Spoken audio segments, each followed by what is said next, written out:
Hello, everyone, and welcome to this week's episode of the DVC Show, coming to you from the Bob Varley Studio in Orlando, Florida. I'm your host, Pete Werner, joined at the table this week by my good friends from DVCResaleMarket.com, Ms. Jody Gross. Hello. From DVCRentalStore.com, Mr. Paul Krieger. Hey, everybody. From MoneraFinancial.com, Ms. Amy Krieger. Hello. And back in the production nook, our producer for this show, Mr. John Sakari. And who doesn't want to be on mic, apparently, because his mic is about 6 miles away from him. Just a reminder, this show, along with all of our DVC content, brought to you by the World of DVC, which are the companies I just mentioned, DVCResaleMarket.com. If you'd like to purchase a DVC resale contract, DVCRentalStore.com, where you can rent DVC points or rent out your DVC points if you're not going to use them. Make some money. And MoneraFinancial.com, where you can finance your next DVC resale purchase. So if you like our content, you like our shows, you like the stuff we do, please show your support by giving your business to our sponsors. Okay, this week we want to do some updates and news about what's going on in DVC World of DVC. And first up, some permits, Paul, that gave us some idea on Polynesian Tower that gave us some idea of what we might expect. Yeah, so this whole idea of the new Polynesian Disney Vacation Club Tower is still in its infancy. So for those of you unfamiliar, they have agreed to build a new tower at Disney's Polynesian Villas and Bungalows that will have a bunch of new rooms. We're expecting deluxe studios, 1 bedrooms and 2 bedrooms, which are desperately needed at the Polynesian. Maybe a grand villa or 2. It's hard to tell. We don't have that information yet. So for the longest time, we were going off of a single piece of concept art for this resort, which was basically Reflections. Yeah. Moved to the Polynesian. Yeah, I still vow that someone somewhere, and if you're the person, just reach out to me and let me know that this, just to validate this thought. But I swear that they took the Reflections idea, called up the designers and said, hey, can you just make it fit into the Polynesian area, and throw a couple little palm trees in there, here and there, and make it a little more Polynesian friendly.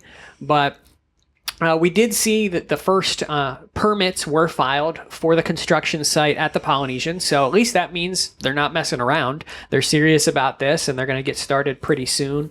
The building does sort of just wedge its way in there in between the Polynesian and the Grand Floridian. There's not a whole lot of room to spare. It's really close to the existing hotel of the Polynesian. And looking at like the swimming pool, the 3 hotel buildings or the longhouses are getting new pool views. So congratulations. But yeah, so it really wedges itself in there between the current longhouses of the Polynesian as well as the wedding pavilion, which is an interesting dynamic just from a construction standpoint of you're getting married, but there's jackhammering going on in the background at the same time. So that'll be fun during the construction of this. But a joke just ran through my head that I can't. It's a family show. Again, it's a family show. Pete. It's a family show. What can I tell you? But so there's going to be a parking lot out in front of the building. You know, some people were wondering whether or not they would add a spot on the monorail. That's just going to be too much time and money. There doesn't look like there's going to be any additional monorail spots, so they're going to utilize the current Grand Ceremonial House for all of that. It does just sort of, though, carve between that beam. It is sort of long and narrow. No real idea of how many rooms that this building is going to have yet. You know, we've been speculating. You know, I think it's going to maybe in the 200 to 250 range. But you know, again, that's just sort of thinking, well, if you're going to build something and go through this massive construction, you're going to at least want to have that many rooms associated with it. Definitely confirmed that we are getting a new pool as part of this, which is going to be much needed. No news on restaurants or anything like that. So again, we're left with the single picture that we have, which we think maybe indicates that there's going to be a lounge and a couple restaurants or something like that added as well. But definitely excited for this edition. Amy and I have already talked. As long as we get our current contracts paid off, we might buy in at the new Polynesian villas. So add-on-itis already. Yeah, really. Well, that's why they like to announce these things, because it gets people primed. Yes, it does. I'm really excited about it. I really do want some points at this new resort. I know that there's a lot of like going back and forth. Some members are a little bit upset that, it's going to change the landscape of the Polynesian. The Polynesian with the longhouses, it's always kept sort of a low profile. And so now we're adding in this tower. You know what I mean? Like we have a tower at Riviera and Grand Destino, and it is going to change things up a bit. And I understand that is a valid concern. So I'm trying to give them the benefit of the doubt. The Grand Destino is a beautiful building. The Riviera is beautiful. So I'm excited. I think that it could be really done well. But I do hope that they add some quick service, table service restaurants, because I do think that the infrastructure at the Polynesian is kind of at a breaking point. When you go into the current lobby, the Great Ceremonial House, there's always a lot of people waiting for their reservation at Ohana. Kona is busy. Those restaurants are already kind of at a large capacity. And so we need to kind of, with this new building and new villas and new groups of people that are going to be staying there, I hope that they add some more dining. They have to.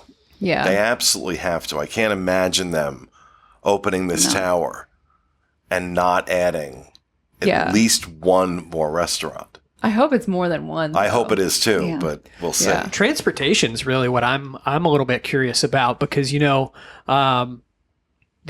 Grand Floridian villas have always, not just Grand Floridian villas, but Grand Floridian General has sort of always been the low man on the totem pole when it comes to the monorail. Because if you're trying to board the monorail from Grand Floridian at a peak time, you're the last stop on the line. It's already gone to Bay Lake Tower and picked up those people. It's already gone to the TTC and picked up people there. And now it's going to pick up people at the Polynesian. I mean, a lot of times we've been to the Grand Floridian and there's not been room on that monorail. So it's going to be interesting to see just adding this many more bodies. It's really going to put more stress on the monorail. I think they're going to have to add some sort of bus transportation from here, even to the Magic Kingdom, because it just sounds like that. I don't know that there's the capacity on the monorail for that. And they did add the walking path and things like that, but it's just, when you look at adding this to this resort, it's just that trickle down effect of what other services does it affect.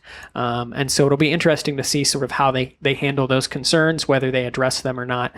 But to the longhouse concern, the longhouses were great. The buildings at Grand Floridian were great. Old Key West is one of the most beautiful resorts that they've built with Disney Vacation Club. We will never see resorts like that built again. They will never take up that much land. They are always probably going to go with these concepts of these towers. Yeah, for sure. Moving forward. And it's not. It's easier, but it makes more sense from an operational standpoint as well. There's more airspace. More airspace. Build up. Yeah. The other thing is that we noticed that the parking lot is a little sparse looking in the permits filed, in the photos. So hopefully there's enough, to satisfy the need that's there. But I don't know. I'm excited. We walked the area a few weeks ago, and there is a lot of space in that where the luau used to be, which is where it's going to be built.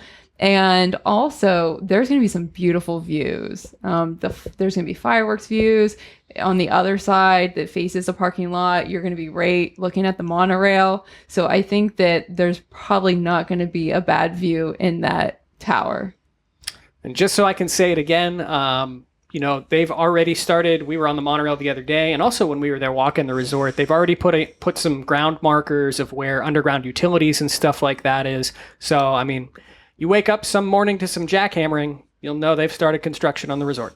And, I do think that is going to put a little bit of a damper on the path between the Grand Floridian and the Polynesian, because if you look at the permits, the path that gets you from that one resort to the other, it goes in front of the building now, between the parking lot and the tower instead of along the beach. So I think that when they start working on that, they're going to have to close that. So that might be something to look out for. All right, let's talk about the announcement that they'll be doing a DVC member cruise in 2023. Yeah, this was very exciting news because we've not really heard about a DVC member cruise for quite some time. Obviously, through the pandemic and everything, we had a lot of member cruises canceled, postponed, all that kind of fun stuff. You know, people that I think were planning to go to Alaska 2 years ago or just now going this year. And so it is exciting. With the release of the summer 2023 Disney Cruise Line schedule, that coincided with the announcement that there will be a 2023 DVC member cruise. And keep in mind that member cruises historically have been exclusive to DVC members. They have all kinds of fun perks and things like that, all kinds of swag that they give to you on that voyage. And all of that makes it extra fun and special. And it also shouldn't be confused with the exclusive sailing that they have upcoming on the Disney Wish. That was just basically something that they set up for Disney Vacation Club members, but it is not an actual member cruise. So none of us, I think, have ever been on a member cruise. I have not. You know, hopefully we get the opportunity to try one in the near future.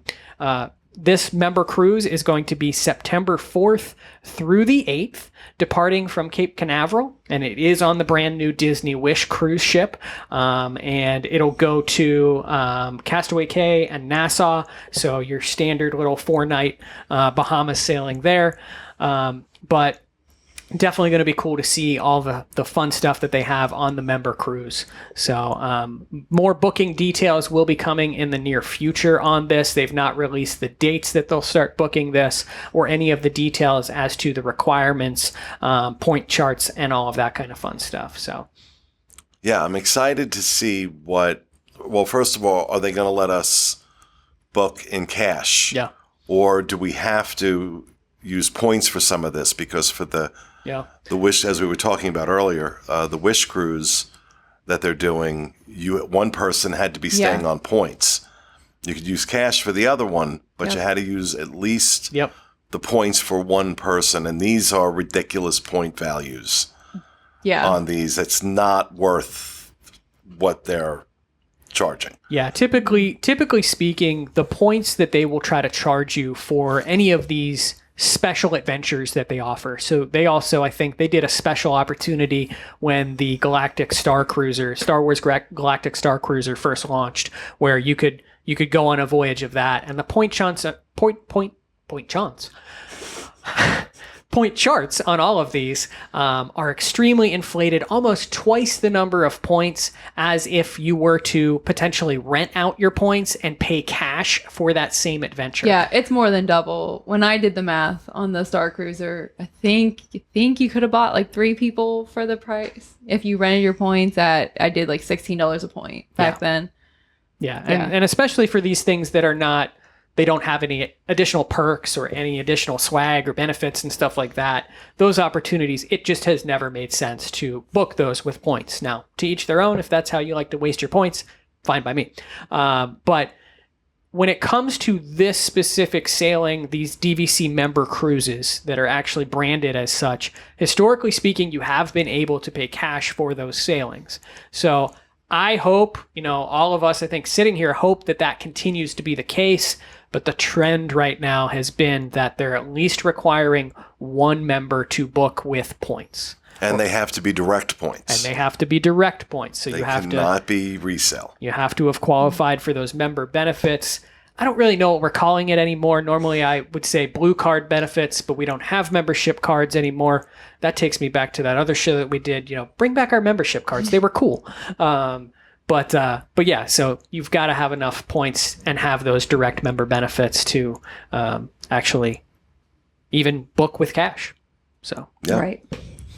And rounding out some of the news, the alleged return of the Top of the World Lounge at Bay Lake Tower. I think if there is any question that has been asked the most on DVC Fan or in any Disney Vacation Club forum over the past year. And if I had $1 for every one that we answered, we'd be paying to go on the member cruise, is when is Top of the World Lounge reopening?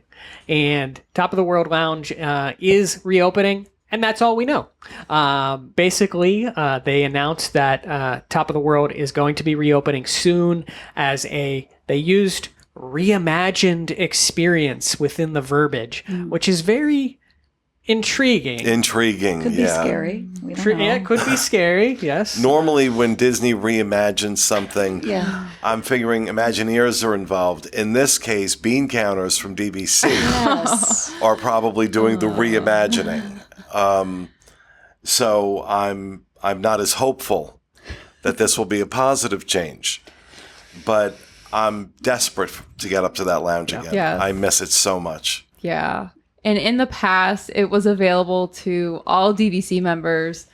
There was some confusion on, if you had to be staying on property or not. It just really depended on who you spoke to. But all members were eligible to go up, take some guests up. And it just was a nice place. They had really good chocolate cake and great views of the fireworks. And yeah, it's been very, very much missed. And when we say all members, I think it's important to state that is direct and Yes. resale.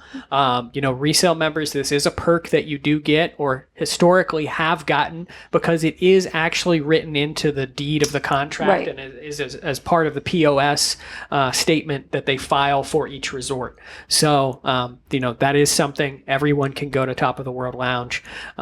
Hopefully that continues with this reimagined concept. I have to sort of guess, Pete, we went to the 4th of July celebration that they had a couple years ago, and I have to guess that in terms of reimagined, that's what they mean here, is that we may be seeing some more paid events come to this space because they've seen some success with some of the other paid events that they've done in the past. So we might see maybe a schedule of paid events, or maybe one day a week they're having a special event there, which I don't know that I would object to, but you are taking away something from the bulk of members that, maybe they bought into Bay Lake just for access to that lounge, or maybe they bought into DVC because they knew they could go to that lounge. Yeah. Even when the 4th of July event happened, there were a lot of disgruntled members about the fact that There was a lot. the booking process was all over the place. People that were even staying at Bay Lake were now, people plan for the 4th of July of all time. People plan years in advance to stay at Bay Lake and go up to the Top of the World Lounge. And we saw some people that night, that were very unhappy that they were not able to go up to the lounge. But we also saw people going up to the lounge with coolers full of beer. Oh, gosh. That too. Yeah, I So, don't know how that passed. Yeah, 4th of July, I think folks would have a very valid concern if you're a member and you couldn't go up unless you paid for this specific event.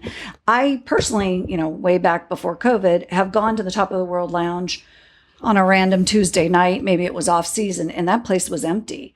So I think if they want to do some fun events, hopefully they don't do it on 4th of July or Christmas or something where it's always going to be packed. But if they did it on a random Tuesday, Wednesday in September, might not be a bad idea to bring some fun to the Top of the World Lounge.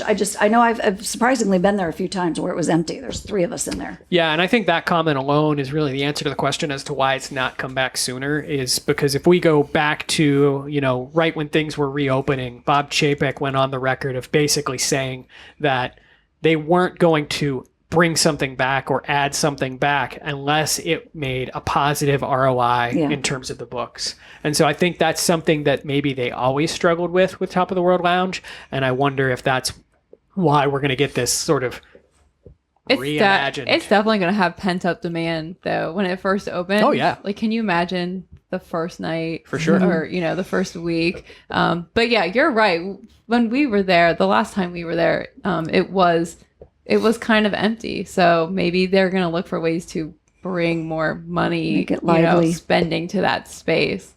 Yeah. Yeah. No, we'll find out. Hopefully sooner rather than later. Yes. We will get some more information on that. But that, folks, is going to do it for this week's episode of our show. Hope you enjoyed it. We'll see you again next week with another episode of The DVC Show. Have a great week.